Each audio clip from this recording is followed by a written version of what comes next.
Before diving into this incredible story, consider subscribing to the channel and hitting the bell. Every story here has something to say, and you won't want to miss a single one. She opened the doors to her aunt, and stole her husband. Elena Whitmore had everything you could want at 33. She lived in a large Victorian house with sky-blue shutters, nestled on a street lined with century-old oaks, in a peaceful and historic neighborhood of Charleston, in South Carolina. The house, built in 1898, had been completely renovated by Elena and her husband Marcus Whitmore, a lawyer known for his imperturbable calm and understated elegance. Together since university, they formed a close-knit, supportive, solid couple, almost too perfect for some. Married for 8 years, they had gone through some trials like any couple, a painful miscarriage 3 years earlier, a trying professional trial for Marcus, but they had emerged from it more united, even more tender. Elena was the heartbeat of the home. Gentle, intuitive, always attentive to detail. She led Bloom and Grace, a sleek floral shop decorated with ivy garlands, raw wood furniture, and handcrafted ceramic pots. Charleston residents would come here to offer birthday bouquets, decorate weddings, or simply to chat with her for a moment, as her reassuring voice soothed souls. Elena didn't have a taste for excess. She enjoyed simple rituals, strolling through the farmer's market on Saturday mornings, carefully choosing fruit for Sunday pie, watching an old movie curled up with Marcus, a hot cup of tea in her hands. Her happiness wasn't noisy. It was made of knowing silences, small routines, and discreet love. She had no idea that this peace, so patiently built, would be shattered not by chance or the cruelty of fate, but by a familiar face from the past. One afternoon in late March, as she was preparing an order of white peonies for a wedding, her phone vibrated. The screen displayed a name she hadn't seen in nearly a year. Lots of Veronicas. The voice on the other end of the line was hoarse, slightly trembling, but still full of that theatrical intensity that had always characterized Veronica Morgan, his mother's younger sister. Elena. I need a place to stay, just for a few weeks. She spoke quickly, with the unhinged emotion you recognize in people accustomed to one tragedy after another. Veronica, at 42, was still as beautiful and magnetic as ever. She had the kind of feline beauty that made her stand out in every room: golden skin, deep green eyes, black hair always perfectly styled, even when she woke up. But beneath that glossy veneer, Veronica was unstable. She had lived in New York, then to Los Angeles, then to Miami, still pursuing a brilliant career that, strangely, never settled down. She had been a model, a party planner, an image consultant, even a marketing director at a startup, until yet another wealthy man abandoned her, this time evicting her from a Coconut Grove penthouse. I'm tired, Elena. I need to rest somewhere. Just for a little while. Come home, Veronica. Until you get back on your feet. Elena hadn't hesitated. Despite everything. Despite past affairs, prolonged absences, and hazy memories of sour remarks during family gatherings. She had chosen to reach out to him. That evening, when she broke the news to Marcus over dinner of grilled salmon and roasted vegetables, he raised an eyebrow in surprise, then nodded politely. Your Aunt Veronica? The flamboyant one? It's been a long time. Are you sure? She's family. She just needs a roof over her head. It'll only be temporary. He nodded without prodding. After all, it was a large house. And that was part of what he admired about Elena, her open heart, her unconditional loyalty, even to those who didn't always deserve it.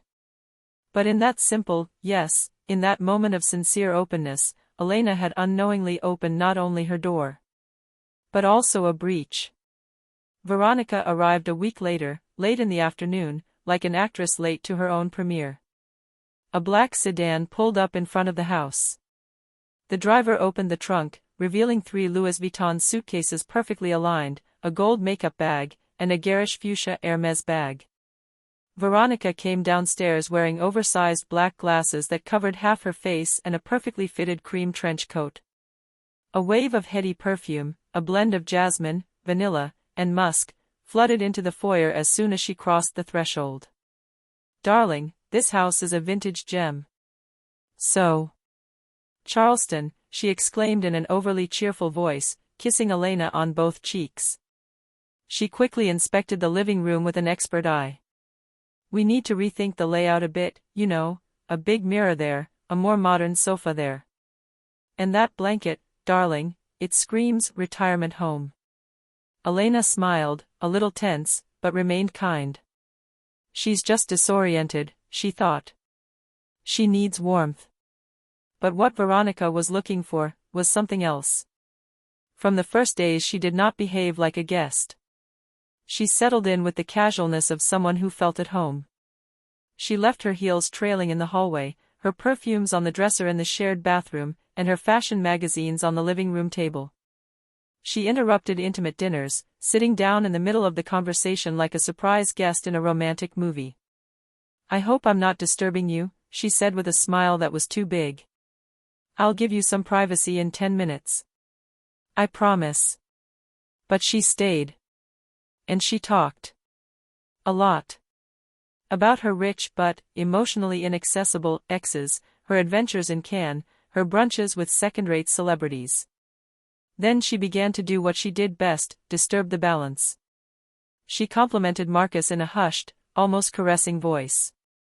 Your husband is really charming, Elena. Honestly, where did you find this man? Marcus, this perfume. What is it? I don't know many people who wear it so well. She dressed elegantly even to go downstairs to the kitchen for coffee. Long silk dresses, hair pulled back in a messy bun, lightly tinted lips. Elena, in jeans and a t-shirt, ended up feeling out of place, in her own home. Marcus, at first, remained cordial.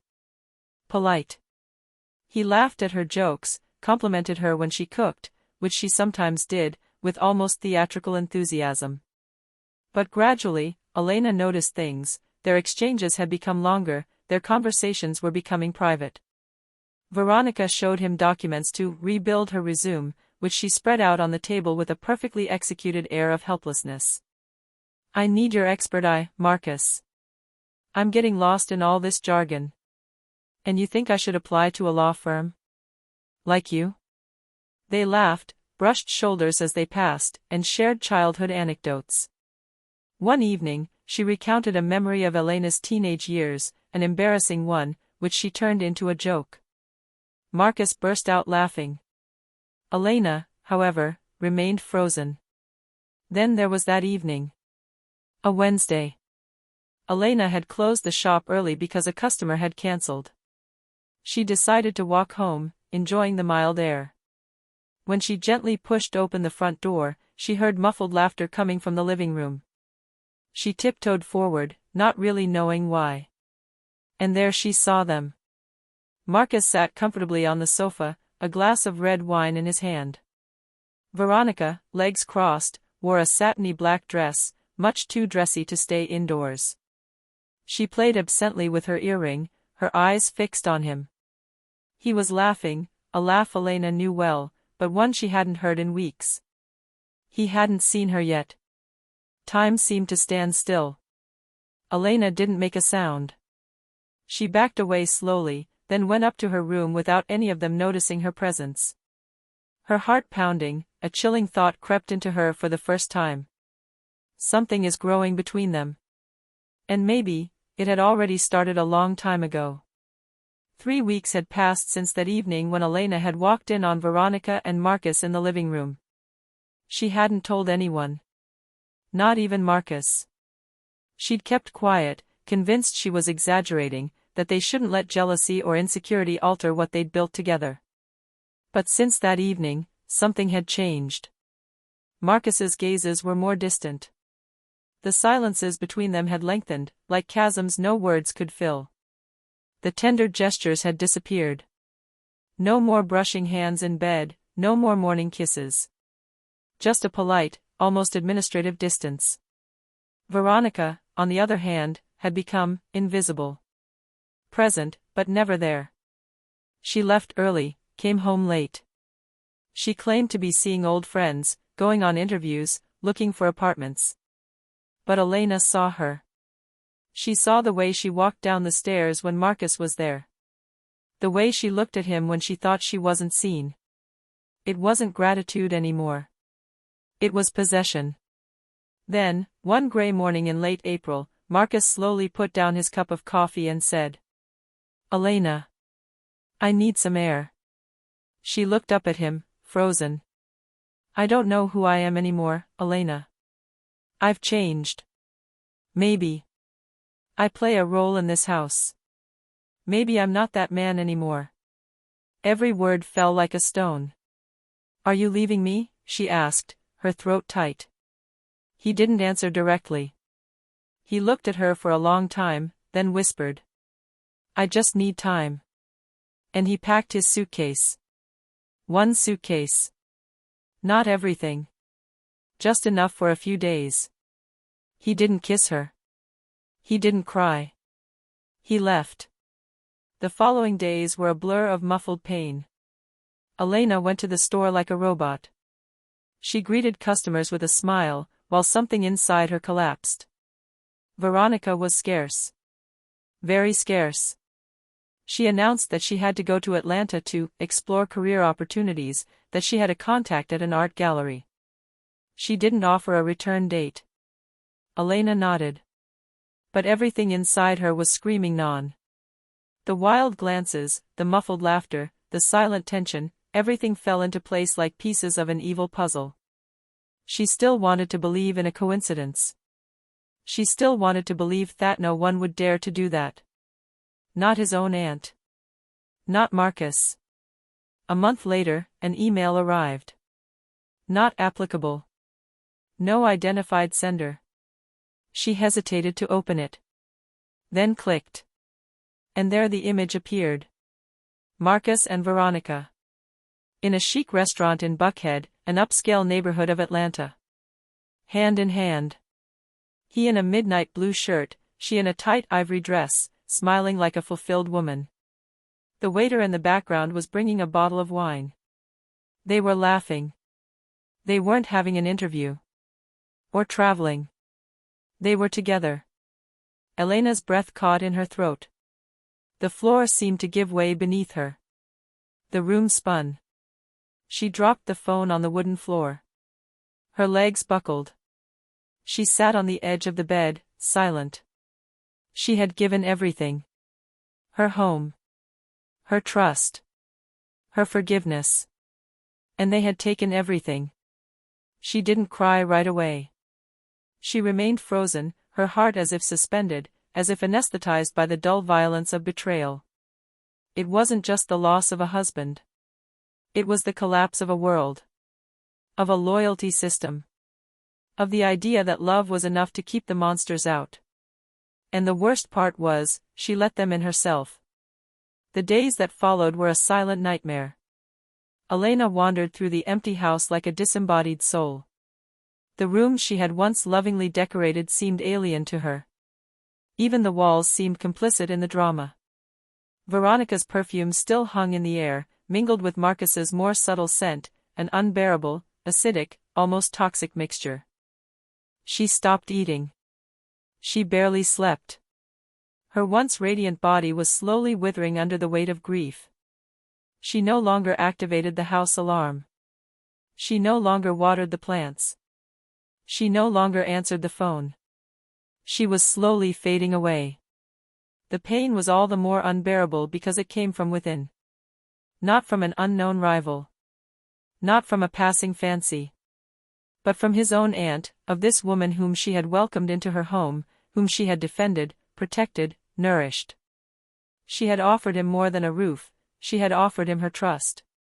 And Marcus, this man she thought she knew better than anyone, was gone without even daring to tell him the truth to his face. Her parents, upon learning what had happened, were initially in denial. Her mother wept. Her father flew into a cold rage she had never experienced in him. They called Veronica. Once. Twice. No answer. So they did what many would not have dared. They turned their backs on him forever. We no longer recognize this woman. She is no longer family. But despite their support, the damage was done. And it wasn't enough to make a phone call or to have tender words to put a shattered soul back together.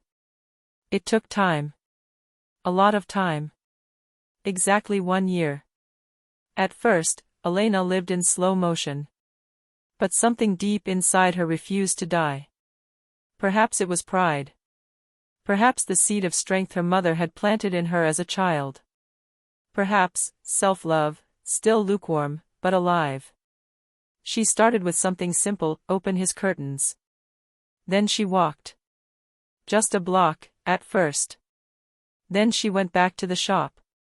The first few times, she didn't serve the customers. She stayed in the back, silent. But the scent of the flowers, the familiar gestures, the contact with the earth, were like therapy. She then decided to transform this pain. She changed the name of her shop. Bloom and Grace became Rise and Root, to rise and take root. She rethought everything: the colors, the partners, the approach. And above all, she hired young women in rehabilitation, women who had fled toxic homes, violent relationships, or situations of abandonment.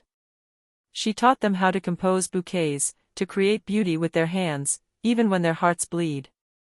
Every morning, she wrote a sentence of reconstruction on the shop's board. What destroyed you can also set you free. Then she launched a series of local conferences, in cafes, schools, small community halls. The theme: rebuilding after betrayal. She told her story without naming names. But her story touched hearts. She didn't play the victim. She spoke with calm, lucidity, and fire. She became a voice for those who had been broken from within, by those they loved. Women came from neighboring towns to listen to him. And it was during one of these events that she met the person who would change everything. His name was Isaac Miller. A former military man in his 40s, sober and composed. A trimmed beard and a frank gaze. He wasn't there by chance, he was accompanying his younger sister, the victim of a toxic relationship. Isaac had become emotional resilience coach after his time in the army. He worked with veterans, but also civilians. What he sought was not to heal wounds, it was to teach, live with them, and make them a strength. He listened to Elena's testimony in silence. Then, at the end, he shook her hand and said simply, "You have put into words what many keep quiet.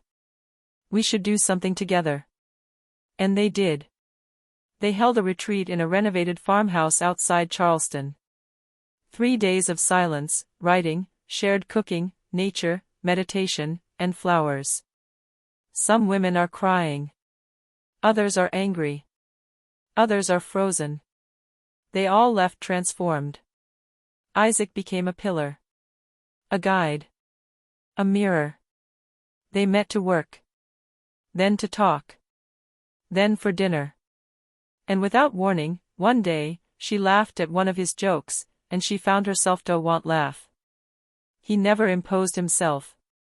He stayed. He listened. He supported. Until becoming much more than a friend. 2 years had passed since Elena had last heard Veronica's name. The house, the shop, life itself had changed pace. Slower. Gentler. More aligned with who she truly was. Elena had learned to breathe differently. To savor the silences. To look at simple things, the morning light on her kitchen window, the rustling of leaves in the garden, the jingle of bells on her shop door. And then, one autumn morning, as the rain fell gently on Charleston, she received a letter. Slipped into an ivory envelope, with no return address. The slanted handwriting, elegant but shaky, betrayed a suppressed nervousness. It was Veronica. Elena hesitated before opening it. She turned it between her fingers, feeling her heart race, but her hands remained steady. Inside, 3 pages. Long sentences. Regrets. Chosen words. A confession. Veronica was talking about the rest of her life after leaving. Marcus was gone. Only 11 months after their joint escape, he had left her without a clear explanation, saying only, "I thought I would find something with you, but in reality, I was running away from what I had destroyed." She had tried to rebuild. But everything had collapsed: her savings, her relationships, her reputation. She spoke of loneliness, of sleepless nights, of faces she could no longer see in the mirror. She wrote that she now understood the harm she had caused, that she wasn't looking for excuses or forgiveness, but for an exchange. A coffee. A look. A sentence. She ended with these words. I know I don't deserve anything. But sometimes even silence hurts. I'm sending you this letter to say that I see you. Finally. And that I blame myself. Elena read it only once. She felt her emotions rise, contradicting each other, an old anger, a dull sadness, a compassion she hadn't invited. But no hatred. No resentment. She folded the letter slowly. And without a word, she went to her desk, opened a deep drawer, and took out a rough wooden box in which she kept a few objects from her past, a bracelet given to her by her mother, a photo of her and Marcus in Paris, an old postcard. She slipped the letter inside. Then closed the drawer. We can heal without reopening old wounds. She didn't need any more answers. She didn't need any more explanations, any more dramatic confrontation. She had forgiven from a distance, silently, for herself, not to free Veronica, but to no longer be her prisoner. Today, Elena Whitmore lives a peaceful life. She opened a second boutique in Atlanta, in a vibrant art and music district.